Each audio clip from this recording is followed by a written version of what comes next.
ગીર સેન્ચ્યુરીના જે બહારનો વિસ્તાર છે, રેવન્યુ વિસ્તાર છે, એમાં ખાસ કરીને ગીર ગઢડા તાલુકા અને બાબરકોટ અમરેલીના એરિયાની અંદર એમાં બાળસિંહોના મૃત્યુ થયા છે.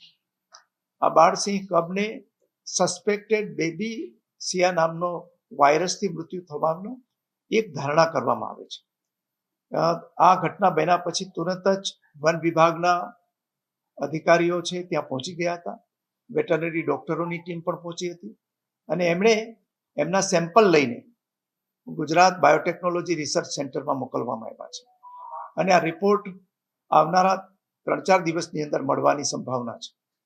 છેલ્લા 2 દિવસમાં આ પ્રકારની ઘટના રિપીટ થઈ નથી અને વન વિભાગના અધિકારીઓ, જુનાગઢની જે વેટરનરી કોલેજ છે એમના ડોક્ટરો, એની ટીમ ત્યાં સ્થળ ઉપર પહોંચી ગયેલી અને એમણે આ 10 કિલોમીટરના એરિયાની અંદર રહેતા સિંહોને આઇસોલેટ કરવામાં આવ્યા છે અને એના ઉપર પ્રિવેન્ટિવ એક્શન લઈને જે ઈતરડી નામના જંતુથી જે આ રોગ ફેલાય છે એ ઈતરડીને ડીટિકિંગ કરવાની કાર્યવાહી ગીરની અંદર ને ગીરના બહારના વિસ્તારમાં ચાલી રહી છે.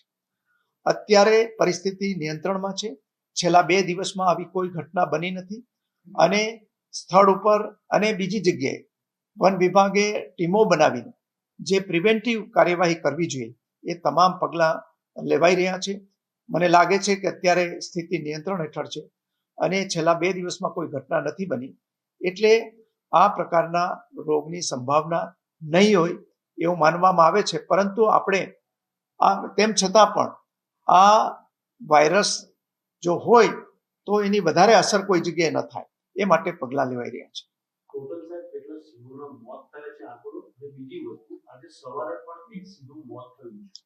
જી, અત્યાર સુધીમાં કોઈ આ પ્રકારની ઘટનામાં સિંહ બાળના જ મૃત્યુ થયા છે અને એ સિવાયના જે મૃત્યુ થયા છે એના કારણો કોઈ કોન્ફ્લિક્ટ હોય, ઉંમર હોય કે બીજી કોઈ બીમારીને કારણે થયા હશે. પરંતુ હું માનું છું કે આ સસ્પેક્ટેડ બેબી સિયાથી જે મૃત્યુ થયા હતા એમાં છેલ્લા 2 દિવસમાં કોઈ જ ઘટના બની નથી. વાયરસના કારણે મૃત્યુ થયેલા અથવા તો અન્ય ઇનફાઇટ કે બીજા કારણોસર?